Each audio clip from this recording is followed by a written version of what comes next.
뇌과학자들이 이제 그 기술 수준이 많이 향상은 되긴 됐지만 아직도 참 미약한 게 너무나 많은 것 같습니다. 왜냐하면 사람이 분비하는 호르몬의 단 10%밖에 아직 몰라요. 제가 이제 명상을 하거나 깊은 좀 입정 상태에 들어가면 전혀 다른 호르몬이 분비된다는 걸 많이 느끼겠더라고요. 아주 굉장히 다른 그런 어떤 아주 큰 환희심이 생기는 것도 있고 또 지혜가 갑자기 막 알게 되기도 하고 막 이런 현상이 일어나는 걸 보면 우리가 아직 멀었구나. 우리가 아는 호르몬 엔돌핀, 도파민, 세로토닌 이런 것들 아드레날린이, 노르아드레날린이 코티솔이라니 이런 건 10%밖에 안 된다는 것입니다. 근데 그런 걸 많이 느끼겠어요. 그래서 수행자들이 집중하는 순간을 두뇌 속을 자세히 검사해 보니까 여러 가지 과학기구를 동원해서 그렇잖아요. 해봤더니 평상시와는 전혀 다르게 이 전두엽이 아주 크게 활성화되더라는 것입니다. 전두엽이 굉장히 중요한 우리의 판단 도구고 그런 것이잖아요. 그리고 매일 기도하고 명상하는 종교인들은 전두엽 활성이 대체로 높게 나왔다는 것입니다. 그리고 또 김의신 박사가 연구한 내용은 또 찬송가 하느라고 성가대에 들은 사람들이 찬송을 아주 열심히 정말 성심으로 부르니까 그 NK 세포가 내추럴 킬러 세포라는 그런 이제 암세포가 들어오고 그러면 무찌르는 그런 면역 세포가 다른 사람에 비해서 1000배나 높더라고 그랬잖아요. 1000배. 또 연불하시는 분들은 연불하시는 분도 각도가 굉장히 다를 것 같아요. 같은 연불을 같은 자리에 앉아서 이렇게 앉아서 해도 어떤 분은 부처님한테 아주 감사하면서 할 것이고 어떤 사람은 그냥 평범하게 연불에만 집중해가지고 부처님만 생각하면서 하는 사람이 있고 또 다른 사람은 또 잡념을 생각하면서 그저 말로만 연불을 하고 있어.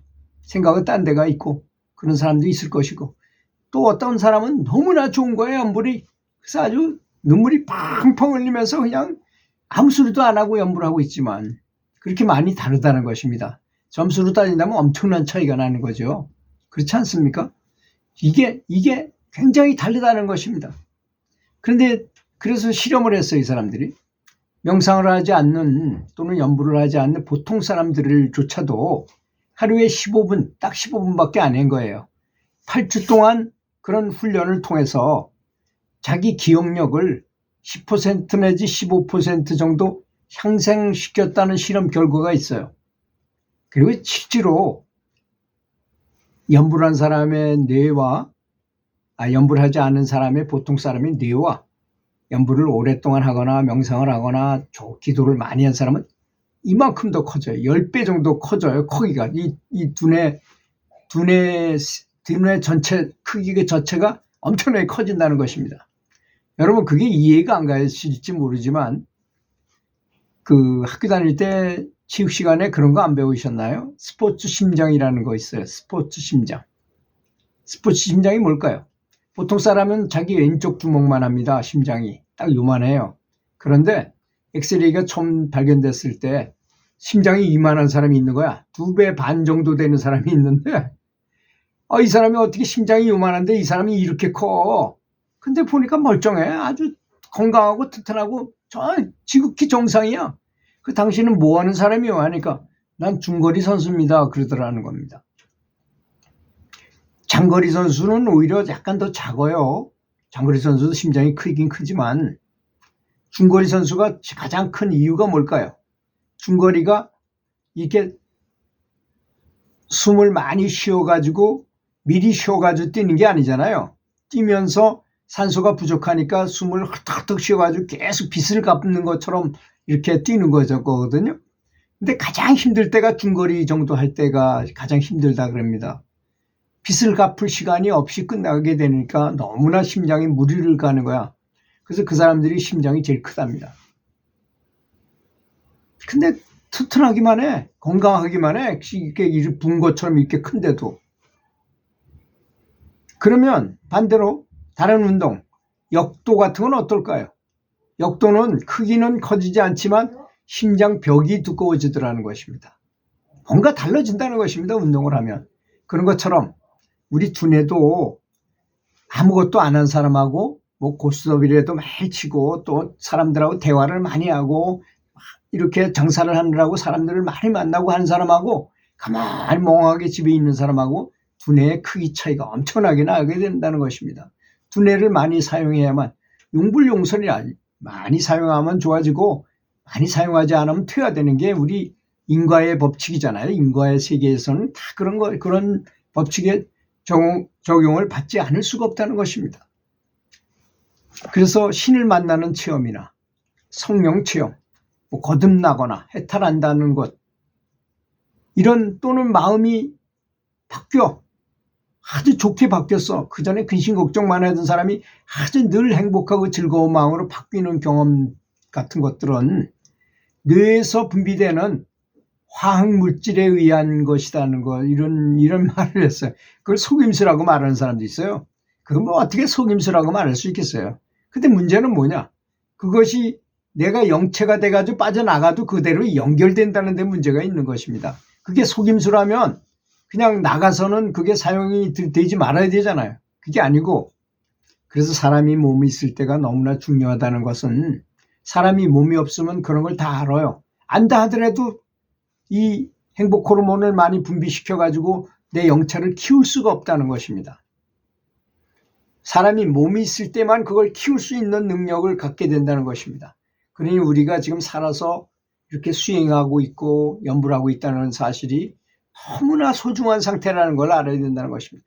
이걸 모르니까 아유 조금 있다면 연불해야지 뭐 그냥 야 오늘은 놀다가 그냥 집에 가서 시간 있을 때 그냥 하고 말지 뭐 이렇게 생각하면 정말 어리석은 생각이죠. 늘 꾸준하게 연결해야 되는데 나중에 사실 그런 경지에 가기는 합니다. 축구 시합을 뭐 한국하고 팔레스타인하고 축구하면 축구하는 거 보면서도 연불 그냥 할 수 있는 경지가 돼요. 그게 가능하게 됩니다. 나중에는. 또 나는 어떤 아주 세심한 정교한 일을 해야 돼. 그때 연불할 수 없잖아요. 거기다 집중하느라고. 그런데 그걸 연불로 할 수 있어요. 연불하고 같은 수준으로 갈 수 있어요. 제가 여러 번 말씀드렸죠. 개념이 중요하다고. 제가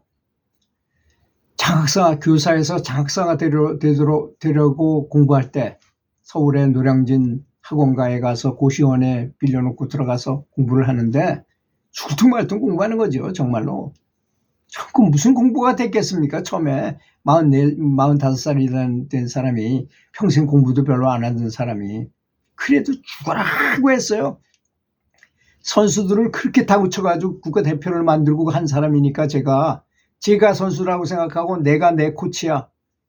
그냥 열심히 했습니다. 근데 그때 그 대구에 계셨다는 그 선지식께서 항상 전화를 하면 저를 봐주시면서 뭘 보시겠어요. 저의 해안을 보면서 얼마나 진보됐는지 지금 잘 되는지 안 되는지를 매일 봐주시는 거예요. 그분이 나를 아는 것이 내가 나를 아는 것보다 더 그분이 더 잘 아세요. 그럼 새벽에 일어나서 제가 수없이 말씀드렸죠. 새벽에 일어나서 고민하게 됩니다. 야, 내가 인생으로 볼 때는 명상을 해야 되고 연불을 해야 되고 그런데 당장 세속적으로 보면 장학사가 되려고 여기 올라왔으니 공부를 해야 되지 않겠는가. 고민하다가 그래도 뭘 해야 되겠습니까? 내가 당면한 거, 내가 지금 해야 될 일을 해야 될 거 아니겠습니까? 그걸 공부를 해요. 공부를 정말 집중해서 해요. 그 연불을 해야 되겠다는 마음을 뺏어가지고 그쪽으로 하니까 얼마나 집중해서 했겠습니까? 그리고서 이제 스님한테 전화를 딱 드리면 딱 받으시고 지금 공부가 잘 됩니다. 이라고 말씀하시더라고요. 그런 걸 5년 동안이나 점검을 받았어요. 그래서 그때 깨달았어요. 어떠한 일이라 하더라도 연불하고자 하는 생각을 그걸 하지 못해가지고 거기다 집중한다 해도 그대로 연불하는 거하고 똑같은 레벨을 유지할 수 있구나라는 걸 오히려 더 잘 된다고 그러시더라고요. 어떨 때는. 그걸 보고 내가 맡은 일에 최선을 다하는 것도 바로 연불이구나. 명상이구나 하는 거를 뼈저리게 느꼈어요. 이건 굉장히 중요한 개념인 것입니다. 우리는 그러잖아요.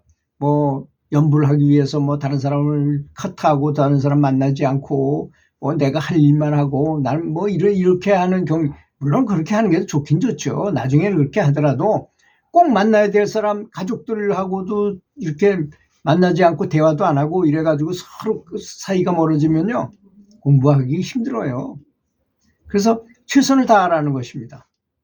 대인관계의 가장 좋은 방법은 뭡니까? 내가 잘 대접하면 그 상대방도 나를 잘 대접한다는 거 아니겠습니까? 아무리 저 사람이 미워도 내 마음을 바꿔야 돼. 저 사람을 바꿀 수 없어요. 그러니까 나를 바꿔. 그 사람을 좋게 보도록 나를 바꿔. 그래가지고 그 사람한테 최선을 다해서 잘해줘요. 그래서 그 사람이 나의 정성을 보고 봐서 지금 이 얘기는 이게 간단한 얘기 같지만요. 실질상 굉장히 어려운 것입니다. 부부간이라든지 부모 자식 간이라든지 그렇게 하기 쉽지 않아요. 늘 해왔던 매일 욕하고 서로 막 이런 사이였기 때문에 막 대하고 막 그러잖아요. 사람은 참 묘합니다. 가족이 가장 중요한 사람인데도 불구하고 다른 사람한테는 잘 대해주면서 가족한테는 엉망으로 해요. 그렇지 않습니까? 그런 게 참 크나큰 문제죠. 그렇게 잘 대해주다 보면 사이가 좋아져요. 사소한 거를 많이 해주라는 것입니다. 제 말씀은 사람이 원수 지는 것도 사소한 것 때문에 지는 것이고 원수 갚는 일도 잘 대해주는 것도 사소한 거를 많이 잘해주라는 것입니다. 예를 들어서 집사람이 외부에 나갔다가 외출했다 들어오면 문 앞에까지 나가서 한번 웃어줘. 왔어? 딱 웃어줘. 또 뭐 와서 막 뭘 얘기를 해. 주로 여자들이 불평불만 뭐 시집 욕하고 뭐 이런 거 하면 무조건 이게 시비장단하지 말고 무조건 긍정해 주라는 것. 어려운 거지만 훈련해야 됩니다. 그러면 좋은 상태가 올 것입니다. 그런 상태를 이루어서야 비로소 정말 연부를 열심히 할 수 있게 돼요. 가족들이 다 놔두고도 원수 같은 사람들이었는데 다 내 편으로 만들어 놓고 하면 누가 뭐라 시비 거는 사람이 없게 될 것이라는 것입니다. 그렇게 되길 바라겠습니다. 들어주셔서 감사합니다.